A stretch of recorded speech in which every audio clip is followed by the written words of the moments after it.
Radio active करना है। Radio active में से केवल 2-3 क्वेश्चन ही बनते हैं, पर्याप्त है हमारे लिए।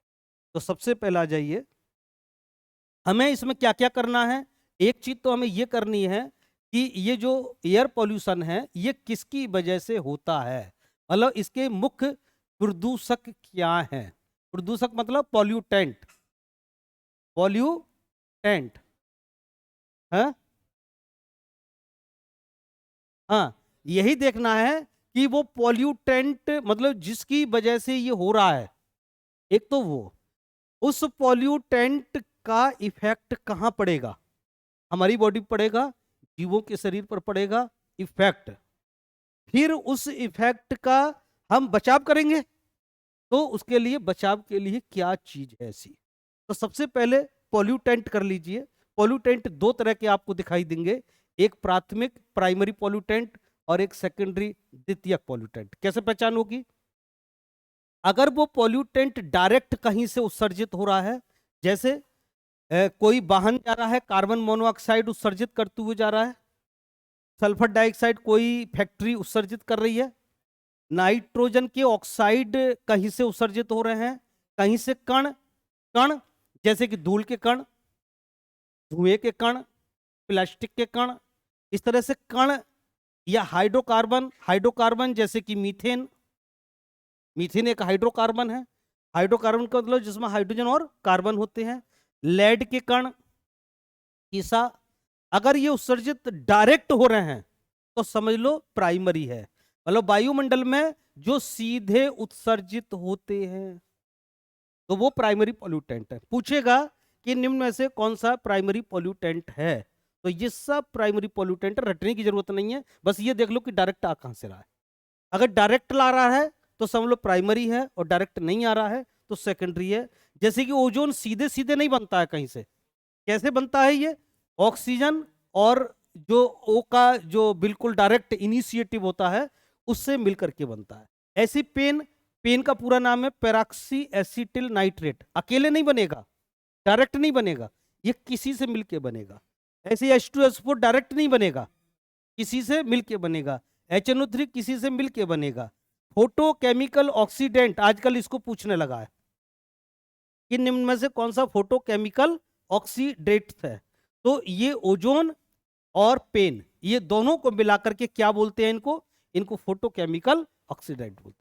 तो जब ये आपस में रिएक्शन करके बनते हैं किसी और चीज से तो इनको बोलते हैं सेकेंडरी पॉल्यूटेंट। ये डायरेक्ट नहीं आएंगे, कभी किसी दूसरी के माध्यम से आएंगे, तो ये सेकेंडरी पॉल्यूटेंट है, ये प्राइमरी पॉल्यूटेंट है, पूछ लेता है। खास करके क्या क्या पूछेगा, एक इसमें पेन को पूछता है, एक ओजोन का पूछता है, और एक फोटो केमिकल ऑक्सीडेंट को पूछता है, और पूछता है कि मुख्य प्रदूषक तत्व कौन सा है। तो मुख्य प्रदूषक तत्व कौन है, लेड। और पूछेगा एयर पॉल्यूटेंट में सबसे मेन कौन है, तो लेड।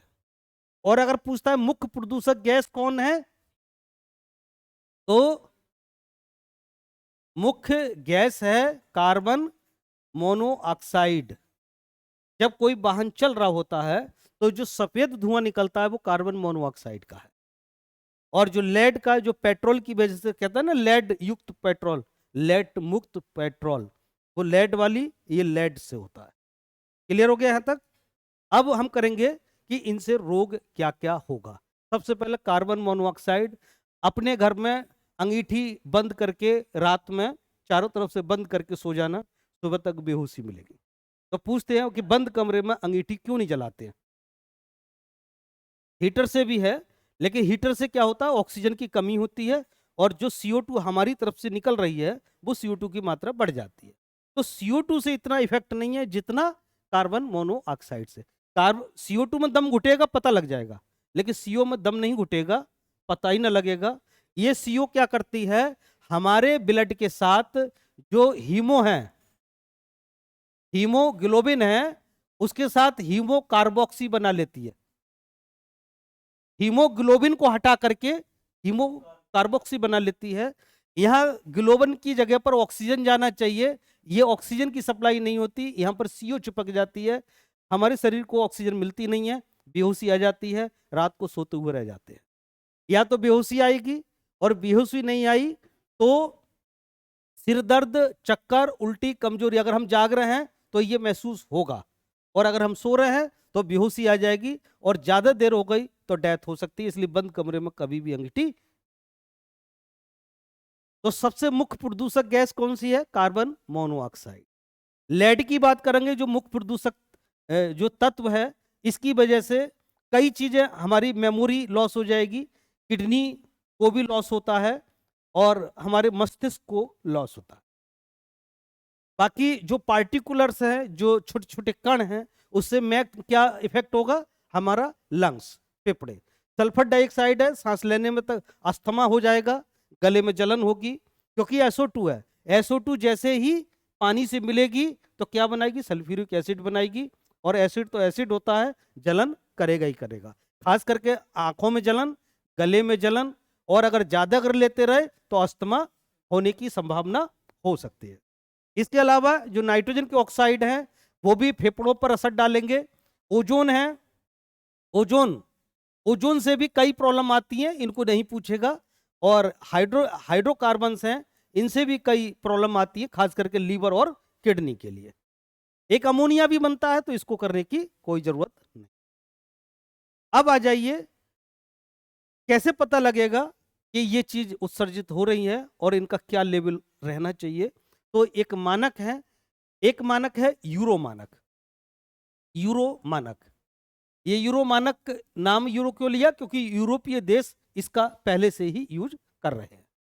यूरो मानक क्या है? ये पहला चरण आया था 1992 में, इसके बाद में दूसरा चरण आया 1996 में, तीसरा, चौथा, पांचवा, छठा, ऐसी चलते रहे। इस समय जो है यूरो 7 चल रहा है। वैसे ये 2026 से लागू हो चुका है। इसको 25 से कहा जा रहा था, 26 में आकर के लागू हुआ है 1 अप्रैल 2026 को। तो इस समय यूरो 7 चल रहा है। पूछ लेगा कि वर्तमान में कौन सा यूरो मानक प्रयोग में लाया जा रहा है? यूरो 7। पहला वाला जो यूरो था, उसमें केवल 3 ही प्रदूषक थे, 3 पॉल्यूटेंट पर ध्यान दिया जा रहा था, कार्बन मोनोऑक्साइड, SO2 और पार्टिकुलर्स, छोटे छोटे कण। केवल 3 चीजों पर फोकस किया जा रहा था। दूसरा जब लागू हुआ तो इसमें एक और बढ़ा दिया गया, नाइट्रोजन के ऑक्साइड को और ऐड कर दिया गया, प्रदूषक हो गए 4। क्वेश्चन आएगा कि यूरो फर्स्ट में कितने मुख्य प्रदूषक थे? 3। यूरो सेकंड में 4, और अब कितने हो गए? 1, 2, 3, 5 और 1 6 और 1 7।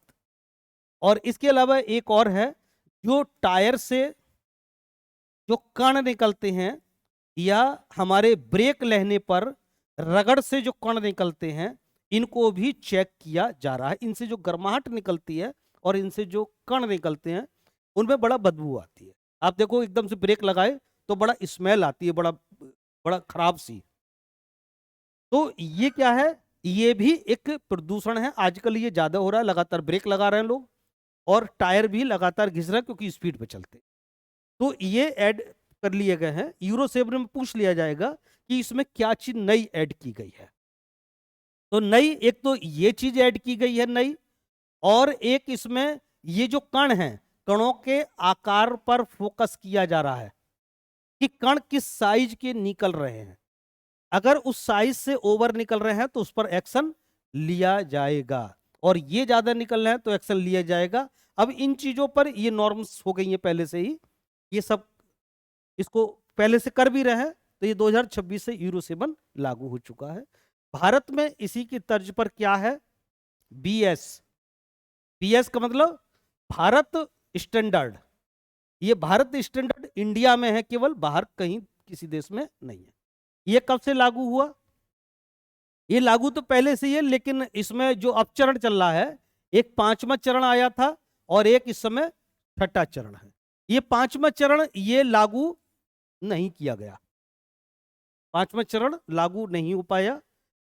और जो 6ठा चरण है सख्त। इसमें क्या क्या है? Carbon monoxide, sulphur dioxide, PM मतलब पार्टिकुलर्स मैटर, नाइट्रोजन के oxide, hydrocarbons, ozone, ammonia, SO2 भी और SO3 भी। X का मतलब है कि NO2 भी हो सकता है, NO3 भी हो सकता है, नाइट्रोजन के ऑक्साइड होंगे, N2O भी होगा। तो ये सब 2023 से लागू हैं। अब हम बात करेंगे जल प्रदूषण की। जल प्रदूषण का सबसे जो मेन कारण है वो है घरेलू कचरा। घरेलू कचरा ये सबसे मुख्य है। डोमेस्टिक जो वेस्ट कचरा चला आ रहा है ये सबसे मेन है। क्या होगा अगर ये नाली के माध्यम से किसी नदी तालाब झील में जब जाएगा तो वहां का बीओडी बढ़ जाएगा और पानी सड़ने लगेगा। पानी की सड़न ये सबसे मेन है। बीओडी अभी बताएंगे। जैसे कोई जीव है किसी तालाब या नदी में, तो हर जीव को क्या चाहिए? ऑक्सीजन चाहिए। ऐसी पौधों को भी ऑक्सीजन चाहिए। ऑक्सीजन जो ली जाती है, जो जलीय जीव हैं वो घुलित अवस्था में लेते हैं। पानी के अंदर ऑक्सीजन है या नहीं है या कम है, इस बात का उन पर सीधा असर पड़ेगा। अगर ऑक्सीजन कम होती जाएगी, कैसे हम बताएंगे कम हो रही है? तो ये बीओडी नापते हैं, एक टेस्ट का नाम है कि ऑक्सीजन उसमें कितनी है। ये होता है बीओडी टेस्ट। हम इसको डिटेल में पढ़ेंगे अभी, बीओडी टेस्ट। तो पानी सड़ने लगेगा। ऐसे ही रोग अगर जाएंगे तो टाइफाइड, हैजा, डायरिया ये रोग हो जाएंगे। जल जनित रोग कौन से हैं पूछ लेता है, तो जल जनित कौन से हैं? टाइफाइड, हैजा और डायरिया। नाइट्रोजन की मात्रा अगर बढ़ती जाएगी नाइट्रेट की, तो शैवाल की वृद्धि रुक जाएगी। डिटर्जेंट ज्यादा जाएंगे तो झाग बनेंगे, पानी में झाग झाग हो जाएंगे, ऑक्सीजन लेने में दिक्कत होगी। तो ये घरेलू कचरा ये सबसे मेन वजह है। एक दूसरी सिल्ट बन जाती है। सिल्ट मतलब कीचड़। कीचड़ जैसे पानी आता है तो वह कीचड़ सी बन जाती है, तो इसको सिल्ट बोलेंगे। सिल्ट बनने से पानी धुंधला हो जाएगा, पीने योग्य नहीं रहेगा। नीचे जो कण हैं वो ज्यादा इकट्ठे हो जाएंगे। तो इस तरह से सिल्ट भी एक सेकंड प्रॉब्लम है। और तीसरा एक प्रॉब्लम है सीवेज, जो बाहित जो पूरा सीवर की लाइन है वो सब पानी में छोड़ दी जाती है। तो सीवर से एक तो ये जल जनित रोग हैं, टाइफाइड, कॉलरा, डायरिया, पेचिस, ये बढ़ जाएंगे। इसमें वायरस भी बढ़ जाएंगे, बीओडी बढ़ जाएगा। जो कृमि के अंडे हैं, जो पेट के कीड़े जैसे हैं, उनकी वजह बढ़ जाएगी। एक इंडस्ट्रियल से भी जो वेस्ट निकलता है वो भी ऐसे छोड़ दिया जाता है, खास करके जैसे कैडमियम वाला पानी।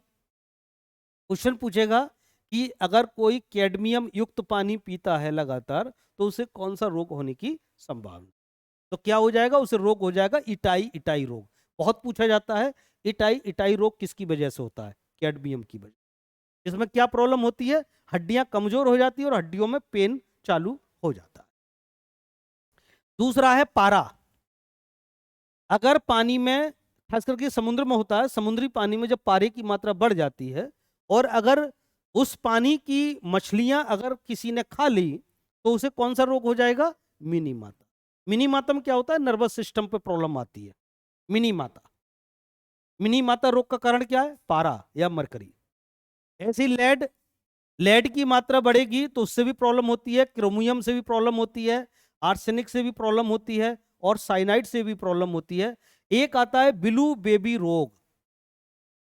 बिलू बेबी रोग। बिलू बेबी रोग का मतलब है बच्चा, नवजात शिशु बबलिंग करता है, लगातार बबल्स निकालता है। तो पेयजल में जब नाइट्रोजन की अधिकता हो जाती है तब उसके लिए बिलू बेबी रोग होता है। तो बिलू बेबी रोग का कारण नाइट्रोजन की अधिकता, इटाई इटाई रोग का कारण कैडमियम, मिनी माता का कारण पारा। ये 3 क्वेश्चन बहुत ज्यादा पूछे। क्लियर है यहां तक? ये ब्लू बेबी रोग लेड के कारण नहीं है, ये नाइट्रोजन की अधिकता से है। मिनी माता, पारा, इटाई इटाई, कैडमियम, बाकी डायरिया है, टाइफाइड, हैजा, ये क्या है? जल जनित रोग हैं। आगे बढ़ते हैं। बीओडी टेस्ट करेंगे कैसे? कैसे चेक किया जाएगा? तो किसी तालाब को देखा जाता है, उस तालाब का एक सैंपल लिया जाता है। सैंपल लेकर के उसे 5 दिन के लिए 20 डिग्री सेल्सियस पर, यह जरूर ध्यान रखना, 5 दिन के लिए 20 डिग्री सेल्सियस पर रखा जाता है। फिर देखा जाता है, कैलकुलेट किया जाता है कि उसमें ऑक्सीजन कितनी रिक्वायरमेंट हो रही है। उसके अंदर जो जीव हैं उनको कितनी ऑक्सीजन की रिक्वायरमेंट है। अगर ये बीओडी जब कैलकुलेट कर लेंगे, अगर बीओडी 3 मिलीग्राम पर लीटर से अगर ज्यादा हो गई, तो अगर इससे कम है तब तो वो स्वच्छ जल है, कोई प्रॉब्लम नहीं है। अगर ये 3 और 6 के बीच में है तो मीडियम मानते हैं, और 6 से अगर ज्यादा हो गई तो कहते हैं कि ये पूरी तरह से प्रदूषित जल है। इसका लेवल देखा जाता है। कैसे कैलकुलेट करेंगे यहां नहीं पूछेगा, पूछता है बीओडी टेस्ट क्यों किया जाता है। तो उसके अंदर जो सूक्ष्म जीव हैं उनके लिए कितनी ऑक्सीजन की रिक्वायरमेंट है ये निकाला जाएगा।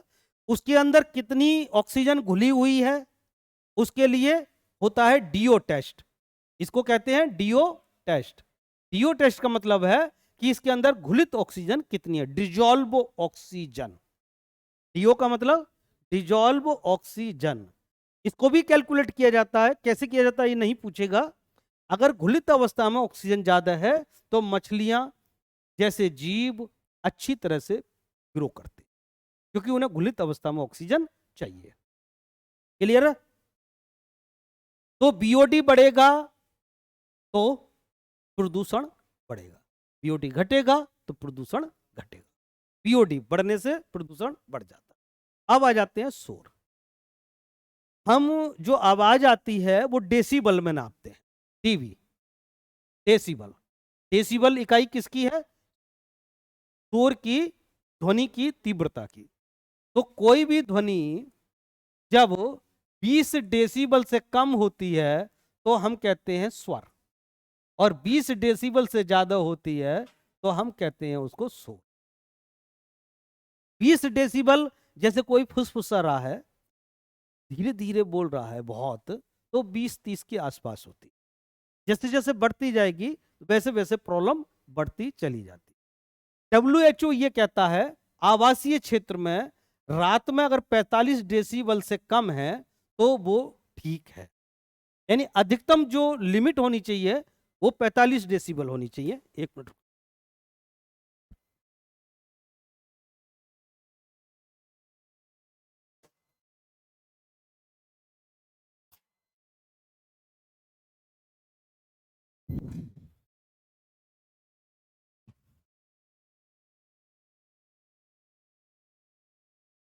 ऐसे ही इंडस्ट्रियल एरिया में बताया गया है कि ये 70 डेसिबल से ज्यादा नहीं होनी चाहिए। अगर इससे ज्यादा है तो WHO उस पर एक्शन लेगा, उसको गलत मान। ये दिन की लिमिट अलग है, आप केवल नाइट की कर लीजिए, पर्याप्त है। अगर शोर बढ़ेगा जैसे 0 से 30 के आसपास है तो इसको हम शांत एरिया मानते हैं। 30 से 50 है तब भी इसको शांत मान लेते हैं। अगर घर के अंदर हैं हम तो ये 30 से 50 नॉर्मल मान ली जाती है। हम बात आपस में कर रहे हैं या व्यस्त सड़क पर घूम रहे हैं तो 50 और 70 का आता है, तब भी कोई दिक्कत नहीं है। लेकिन अगर ये लिमिट इतनी ज्यादा हो जाती है कि 85 पार कर जाती है तो हमारे लिए वो ज्यादा खतरनाक है, क्योंकि 85 पर व्यक्ति बहरा हो जाता है, बहरा हो जाएगा। अब आप देखिए जो भारी ट्रैफिक है, मशीनें चल रही हैं, वह 70 से 90 जाती है, और जहां फैक्ट्री डीजे चल रहा है तो वहां 100 पहुंच जाती है। जेट इंजन या पटाखे छूट रहे हैं तो 110 से ऊपर पहुंच जाती है। तो ये हमारे लिए कितना खतरनाक है। भारी ट्रैफिक, हाईवे के किनारे हम खड़े हो गए, अचानक कोई निकलता है ट्रक तेजी से चलता हुआ, तो कितनी भयंकर है, हमारे कान बहरे हो सकते हैं। हाँ, हम आपस में बातचीत कर रहे हैं या किसी शहर में नॉर्मल सड़क है, कोई प्रॉब्लम नहीं है, वो एक बार को चल जाएगा। तो ये लेवल कितना होना चाहिए? 85 से ऊपर तो जाना ही नहीं चाहिए। जबकि WHO क्या कह रहा है? 70 तो इंडस्ट्रियल एरिया में कह रहा है। अब अगर ये ज्यादा बढ़ जाता है तो क्या होगा? तो सिरदर्द बढ़ेगा, तनाव बढ़ेगा, चिड़चिड़ापन बढ़ेगा, रात में नींद अनिद्रा की प्रॉब्लम हो जाएगी, हमारे कान बेकार हो सकते हैं, बीपी बढ़ सकता है। तो इस तरह से कई सारी प्रॉब्लम इनसे हो जाएंगी। क्या करें? मान लो कहीं इंडस्ट्री है, इंडस्ट्री तो चलानी है, तो क्या करेंगे? कम करने के लिए मफलर, मफ्स, यूज करते हैं। मफलर का मतलब है कुछ बड्स होती हैं, उनको कान पे लगा लेते हैं, ये 40-50 डेसिबल ध्वनि की तीव्रता कम कर देती है। तो पूछता है मफलर का प्रयोग कहाँ किया जाता है, शोर को कम करने के लिए। नेक्स्ट चलिए, प्लास्टिक का भी पॉल्यूशन होता है। प्लास्टिक एक लिमिट से ज्यादा जाएगी तो ये हमारे लिए प्रॉब्लम करती है। प्लास्टिक दो तरह की होती हैं, एक थर्मोप्लास्टिक होती है। थर्मोप्लास्टिक का मतलब है आप गर्म करेंगे पिघल जाएगी, रिसाइकिल हो जाएगी, बार बार यूज कर सकते हैं।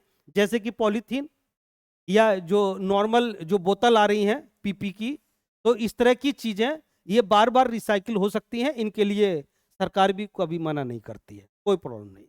लेकिन जो थर्मोसेटिंग प्लास्टिक है, एक बार बन गई तो बन गई, उसको आप दोबारा से पिघला के कुछ और नहीं बना सकते, रिसाइकिल नहीं कर सकते। जैसे कि बैकेलाइट, बैकेलाइट के ये हमारे प्लग बने हुए थे बैकेलाइट के। प्रेशर कुकर का हैंडल बैकेलाइट का होता है, प्रेस का हैंडल बैकेलाइट का। ये एक बार बन गई तो बन गई, दोबारा से ये रीसेट नहीं होते हैं, तो ये थर्मोसेटिंग प्लास्टिक होती है। तो दो तरह की प्लास्टिक होती है। प्लास्टिक बन जाए कोई दिक्कत नहीं, लेकिन प्लास्टिक अगर आप कहीं डाल दी तो गलती नहीं है, ये प्रॉब्लम है। अगर आपने इसको जला दिया तो इसमें एक खतरनाक गैस निकलती है, डाइऑक्सिन। अगर जलाएंगे आप तो डाइऑक्सिन गैस निकलेगी, जो कैंसर के लिए, हार्मोन का बैलेंस बिगाड़ने के लिए, स्किन रोग के लिए ये ज्यादा खतरनाक होती है। ये डाइऑक्सिन गैस ये सबसे ज्यादा खतरनाक है। ये गैस ना तो खत्म होती है ना रिसाइकिल होती है, बन गई तो नुकसान ही पहुंचाई। वो तो कोई भी प्लास्टिक हो, किसी भी तरह की प्लास्टिक हो, जलेगी तो ये वाली गैस निकलेगी निकलेगी, पक्का है। पूरे वर्ल्ड में अगर आप देखेंगे तो पर पर्सन प्रति वर्ष 11 से 12 किलो प्लास्टिक हिस्से में आ रही है इस समय। इतनी प्लास्टिक पूरे वर्ल्ड में मौजूद है। 12 केजी एक साल में यूज करता है पर पर्सन, इतनी प्लास्टिक यूज हो रही है। मतलब अब तक टोटल जो प्लास्टिक इकट्ठा हो गया है 4 करोड़ टन, हर साल बढ़ जाता है, हर साल बढ़ जाता है, पूरे वर्ल्ड के आंकड़े हैं ये। तो इसलिए एक खतरा है, ये एक पॉल्यूशन आगे आने वाले वक्त में हो जाएगा। आगे बढ़िए, रेडियोधर्मी, इसको रेडियो एक्टिव पॉल्यूशन भी कह सकते हैं।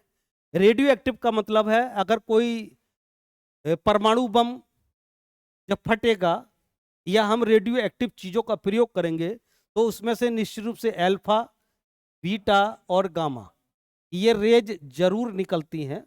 कोई भी रेडियो एक्टिव पदार्थ, रेडियो एक्टिव पदार्थ ही वही है जो अल्फा बीटा गामा लगातार उत्सर्जित करता रहता है। अल्फा बीटा गामा जब निकलेंगी तो इनसे क्या क्या प्रॉब्लम हो जाएगी। इनका एक लेवल होता है, इनका एक लेवल होता है। लेवल क्या होता है, उस लेवल से अगर ऊपर जाएगा तो ज्यादा खतरनाक है, अगर उस लेवल से नीचे रह जाता है तो दिक्कत नहीं है। जैसे कि यूरेनियम, थोरियम, रेडियम, सीजियम, ये सारे तत्व क्या है, रेडियो एक्टिव हैं। लगातार अल्फा बीटा गामा निकालते रहते हैं, लगातार निकालते रहते हैं। अगर ये बम विस्फोट से या जहां परमाणु रिएक्टर होता है वहां या कहीं कोई लैब है वहां अगर ये निकलेंगे तो डीएनए क्षति हो सकती है। जो हमारे डीएनए का स्ट्रक्चर है, डीएनए में जो जीन का स्ट्रक्चर है उनकी जगह बदल सकती है, उनका स्ट्रक्चर थोड़ा सा गड़बड़ हो सकता है, कुछ जीन्स बाहर जा सकते हैं, कुछ जीन ऐड हो सकते, कैंसर हो जाएगा, जन्मजात रोग हो जाएंगे। जैसे कि जो पहला परमाणु बम गिराया था हिरोशिमा नागासाकी में, वहां के बच्चे अब भी अपंग पैदा हो रहे हैं। उन बच्चों के रोग को क्या बोलते हैं, हिवाकुसा। पूछा जाता है हिवाकुसा रोगी कौन है। जो हिरोशिमा नागासाकी की ओर बम गिराया गया था जापान में, वहां आज भी बच्चे इसके पीड़ित हैं, हिवाकुसा। तो इस तरह की प्रॉब्लम हो सकती है अगर ये ज्यादा हुआ एक लेवल से। तो अब हम बात करेंगे भूमि प्रदूषण की।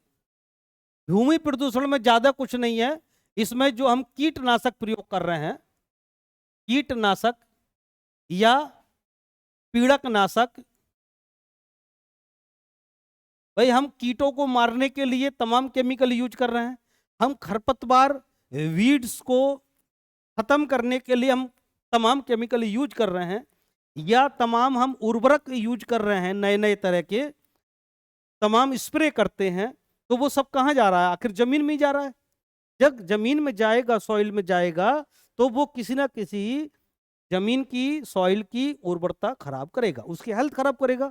अगर एक लिमिट से ज्यादा जाएगा तो वो क्या है? भूमि प्रदूषण है। इसके बाद हमें जो करना है, अब इनको रोकथाम के लिए कुछ हैं, जैसे कि सबसे पहले हम करेंगे ग्रीन हाउस इफेक्ट।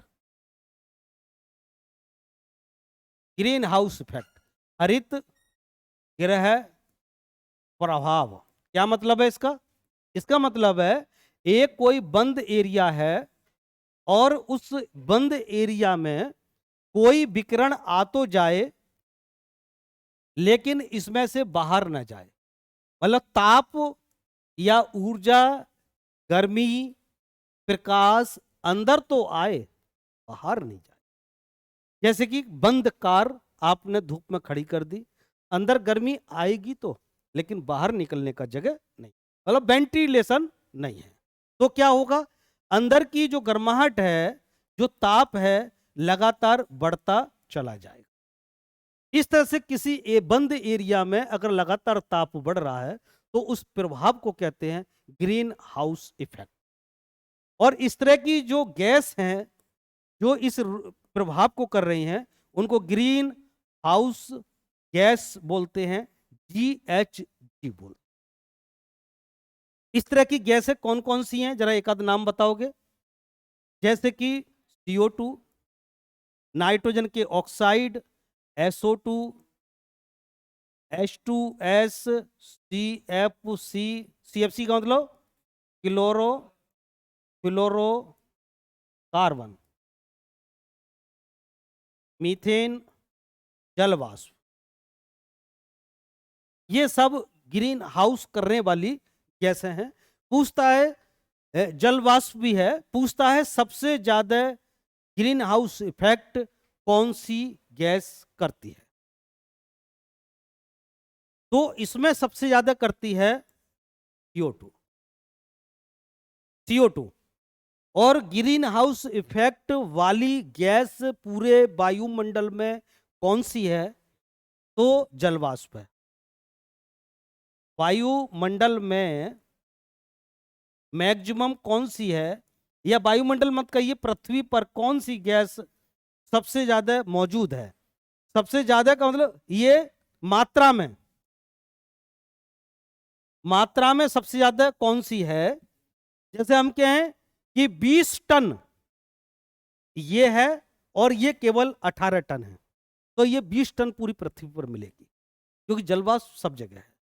आप देखिए जहां डैम है वहां गर्माहट क्यों रहती है? क्योंकि जलवाष्प भी होती है और वहां मीथेन भी होती है। जलवाष्प भी होती है, मीथेन भी होती है। ऐसे ही कोई धान का खेत है, धान की पुआल में गर्माहट क्यों होती है? क्योंकि उसमें मीथेन होती है। तो जहां जहां मीथेन होगी वहां वहां गर्माहट होती है। जहां CO2 होती है वहां गर्माहट होती है, जहां जलवाष्प होती है वहां गर्माहट होती है। क्यों? ग्रीन हाउस इफेक्ट की वजह से।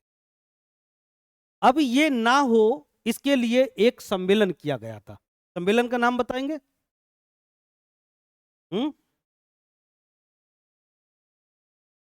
क्योटो, क्योटो संधि। क्योटो संधि, cap and trade, cap CNT, इसको CNT भी बोल देते हैं, केप एंड ट्रेड भी बोल देते हैं, क्योटो संधि भी कह देते हैं। क्यों? क्योंकि ये क्योटो में हुई थी, और क्योटो शहर कहाँ है? जापान में है। ये जापान के क्योटो शहर में इस पर साइन किए गए थे, तमाम देशों ने इस पर साइन किए और कहा कि हम इनको गैसों को रोकेंगे क्योटो संधि के लिए। तो क्योटो संधि पूछता है क्योटो संधि किससे संबंधित है? ये ग्रीन हाउस गैस करने वाली गैसों के रोकथाम से संबंधित क्योटो संधि। एक होता है कार्बन क्रेडिट। कार्बन क्रेडिट का मतलब है कि जो कार्बन को उत्सर्जन करने वाली जो गैस हैं, जैसे कि CO, CO2, CH4, CFC, carbon को निकालने वाली जो गैस हैं उसको कार्बन उत्सर्जन कहते हैं। कार्बन उत्सर्जन को अगर लगातार बढ़ावा मिलेगा तो निश्चित रूप से ग्रीन हाउस गैस का इफेक्ट बढ़ेगा। तो इसको कम करने के लिए कि जो निकालेगा वो क्रेडिट, क्रेडिट मतलब ऋण, ऋण उसका पैसा चुकता करेगा। जैसे अमेरिका अगर ज्यादा निकाल रहा है तो अमेरिका को पैसा चुकता करना पड़ेगा, और जो कम निकाल रहा है उसको वो क्रेडिट दिया जाएगा, वो पैसा उसको दिया जाएगा क्योंकि वो मदद कर रहा है। जैसे अगर हम मान लो पेड़ ज्यादा लगाते हैं तो कार्बन तो हमने कम कर दिया, तो हमें पैसा मिलना चाहिए उल्टा। और अगर हम फैक्ट्री लगा रहे हैं तो हमें कार्बन का क्रेडिट देना पड़ेगा, पैसा देना पड़ेगा। तो ये कार्बन क्रेडिट किससे संबंधित है? कीटो संधि से ही संबंधित है, कार्बन के उत्सर्जन से संबंधित। भारत कह रहा है कि हम जीरो उत्सर्जन करेंगे, जीरो उत्सर्जन करेंगे कार्बन का। जैसे कि हाइड्रोजन चालित जो ट्रेन है, हाइड्रोजन चालित जो बस है, उसमें जीरो कार्बन है, क्योंकि वहां जलवाष्प प्रयोग किया जाता है, इसमें कार्बन जीरो है पूरी तरह से, जलवाष्प। इससे पहले हम क्या यूज कर रहे थे? CNG। CNG में चूंकि मीथेन होती है, इसमें कार्बन कितना है? केवल 1 है। सबसे कम कार्बन को उत्सर्जन करने वाला ईंधन कौन सा है? CNG है। और जीरो कार्बन वाला हाइड्रोजन, हाइड्रोजन का मतलब जलवाष्प। तो लगातार भारत इसमें मदद कर रहा है। अमेरिका सबसे ज्यादा इसके लिए निकाल रहा है। अमेरिका एक बार बाहर भी चला गया था, उसने मना कर दिया था कि हम इस संधि को नहीं मानेंगे। आगे बढ़े। इसी की तरह एक मॉन्ट्रियल संधि होती है, मॉन्ट्रियल संधि। मॉन्ट्रियल संधि क्या करती है? ये मॉन्ट्रियल नाम के शहर में हुई थी, और ये कहां पर है? कनाडा में, मॉन्ट्रियल कनाडा में।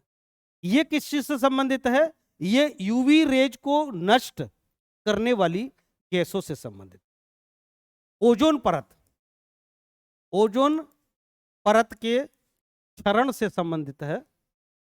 ओजोन परत के क्षरण को कौन सी गैस करती है? ओजोन लेयर को कौन सी नष्ट करेगी? सबसे ज्यादा CFC करती है, क्लोरोफ्लोरोकार्बन सबसे ज्यादा करती है। खास करके इसको जो करने वाली गैस है वो क्लोरीन गैस है, क्लोरीन गैस। अगर इस तरह की गैसें लगातार उत्सर्जित होंगी तो ये ओजोन परत क्षरित होती जाएगी। एक जगह छेद भी हो गया था, वो छेद कहां हुआ था? कहां हुआ था? अंटार्कटिका, अटलांटिक महासागर में। अंटार्कटिका या आर्कटिक या अटलांटिक, देखिए सब एक जैसे नाम है। देखिए ये पूरी पृथ्वी मान लीजिए, तो ऐसा आकार का जो समुद्र है बीच में वो है अटलांटिक महासागर। जो ये उत्तरी पोल है, इसको बोलते हैं, उत्तरी पोल पर जो है समुद्र है, इसको बोलते हैं आर्कटिक। और जो नीचे जो बर्फ की चादर जम गई है उसको बोलते हैं अंटार्कटिका। टिका मतलब नीचे टिका हुआ है, अंटार्कटिका। तो यहां छेद हुआ था, या यहां छेद हुआ था, या यहां हुआ था? बताइए। छेद हुआ था यहां पर, यह बर्फ की चादर है। अगर यह छेद हो जाएगा तो लगातार यूवी रेज आएंगी, यूवी रेज आएंगी तो जीव तो मरेंगे ही मरेंगे। यहाँ की गर्माहट होगी, बर्फ पिघलेगी, बर्फ पिघलेगी तो बर्फ पिघल करके कहाँ जाएगी? नदियों में, समुद्र में। नदियों में जाएगी तो बाढ़ आएगी, बाढ़ आएगी तो जो उपजाऊ मिट्टी है वो सब खत्म हो जाएगी, आखिर वहां रेगिस्तान हो जाएगा। और समुद्र में जब बाढ़ आएगी, ज्यादा बढ़ेगा स्तर, तो तमाम महाद्वीप डूब जाएंगे। तो इसलिए नुकसान ही नुकसान है। इस छेद को रोकने के लिए प्रयास किया जा रहा है। इसके लिए कौन सी संधि की गई? मॉन्ट्रियल संधि, ओजोन परत के क्षय को रोकने के। क्लियर? ऐसे ही और भी समझौते हुए हैं जिसको हम COP बोलते हैं, कोप। कोप का मतलब है कोपेन हैग समझौता। इसको कोप नाम दिया जाता है कि कोप कोप 60, कोप 20, कोप 10, कोप 5, इस तरह से कोप चल रहा है। कोपेनहेग समझौता कोपेनहेग में हुए थे। किससे संबंधित है? ये जलवायु से संबंधित है। पूरी पृथ्वी के ओवरऑल, चाहे उसमें मॉन्ट्रियल संधि वाला ओजोन परत को क्षति को रोकने के लिए हो, चाहे ग्लोबल वार्मिंग को रोकने के लिए हो, चाहे जैव ये जो इकोसिस्टम है इसको बचाने के लिए हो, इसमें ओवरऑल है। तो इसमें भारत ने ये कहा था कि हम तो देखिए 2025 तक पूरी तरह से हम इसको सब जीरो कर देंगे, सब कुछ ठीक कर देंगे। जितने बाकी और देश हैं उनसे बढ़कर के हम काम करेंगे, और भारत ने बढ़कर के काम भी किया। भारत इसमें सबसे आगे रहा। तमाम देश पीछे हट गए, लेकिन भारत सबसे आगे रह करके सबसे बेटर रिजल्ट दिए। और भारत तब तो ये भी कह रहा है कि हम इतने ईयर तक जो हम जीरो कार्बन कर देंगे, ये कर देंगे, तमाम चला रहा है, हमारी रेल भी कह रही है। तो इस तरह से तमाम समझौते